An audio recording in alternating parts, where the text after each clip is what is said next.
Now, one thing I like about this book is I think it's very honest, because the way it's written and all that. And what touched me was when I read the letter your daughter wrote to you. Telling about when she's away from home. What family is all about. I get goosebumps, when you say that. Yes, it's I have it too. And at the beginning of the book, I think your father wrote, something about you, and then throughout the whole book is basically there are all these family ties in there, and sometimes we don't have even time to actually talk to the family because we're always very busy. Now, how do you balance all this? Because the last part of the book actually talked about balancing life and all that. Now, how do you communicate all these values through the next generation, basically? Yeah. Well, number one, yes, it's a preference for me that family must come and supersede everything else. Because my father and my mother did that with me, and I became me. Right. I think then therefore I have a responsibility for me to help make sure that the next legacy, and I have to start with my family first. I have to make sure that my kids become what they become. They should be the best that they can be. Then when I can do that with my family in an expanded radius, I can then translate it to my community, and therefore then to my country, and therefore to the earth, for example. So that's my little contribution, which I think it's like a drop in the ocean and resonates. So if I can translate some of that in the way I live, hopefully my children will be able to translate it in the way they live, for the next generation. And I think if everybody has that sense of not just responsibility, but a sense of pride or sense of honor, that's something which is what you leave behind. Because life is temporary. And max what, I live 63 years perhaps, But if you were to, just the day before you die, someone were to ask you, have you had a fulfilling 63 years? What is it that you have done during the life during this short tenure, that you could, if you were to tell me a report card now, that you have done, and you can say, I'm proud and I've done this. So some of that translation is through what you leave behind, and that to me is the next generation of my children.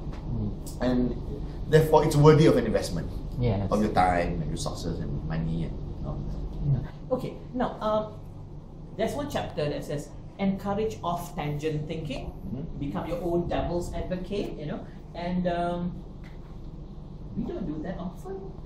And I think Malaysians as a whole, or we are changing. How do you see this? And what skills do you need to actually do this? Well, if we want to put in one word, probably be called knowledge. And that's something which I think a lot of the kids need to probably realize when they are told to go to school.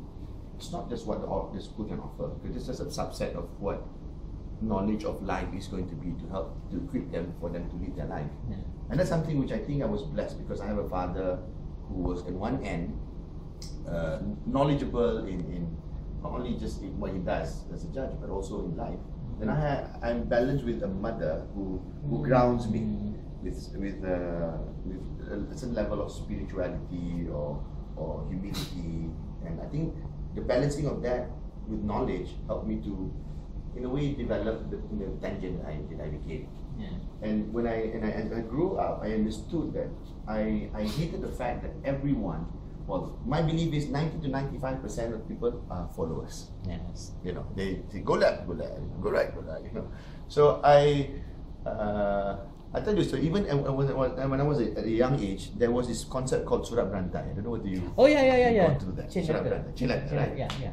And write this letter, write your name, write 10 of your name, then you put $1, pay upfront, and then everybody gets it, right?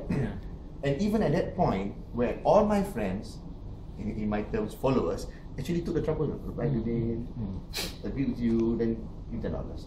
Then I started thinking, the guy who created that, the first guy who created that must be a multi-millionaire, because there are a lot of people who just believed in that as a concept. Some of pyramid multi-level now. So I said, what if I were the guy who created it? So I sort of like refused to conform, I sort of refused to, because it's being subjected to another man. Right. And I don't think it's, and I wrote in this book this, and this is a quote which I love. if it's man-made, Yes. it's meant to be improved. Yes. It's meant, it's not, it can be improved. Yes. It's meant to be improved. Yes. So you can't improve it if you merely follow. You have to start trying to ask the right questions, and that can only happen with knowledge. Okay, Datuk, thank you so much. Thank you so much for giving me the time to actually interview you on this. The reason why I decided to come and see you because I felt that this book is really honest. I've done lots of interviews in my life, and I've done this for the last 23 years. But when I walk out of your office today, I am one really inspired man, because I think you've inspired me in lots of things that you wrote in this book. Thank you. And I think that's why I like actually being a journalist, because some days you get to meet really, really great people, and I think you're one of them, man. Thank you for giving me this opportunity. Thank you. Thank you so much. Pleasure, always. Yeah. Thank you. Thank you to my editor today. Is also a cameraman, AK Shafizan Johari. You don't tell people to go buy the book from MPH. Oh yes, yes. Okay, please. It's number one it's number one at MPH MPH at the moment. So you need to go buy the book. Thank you.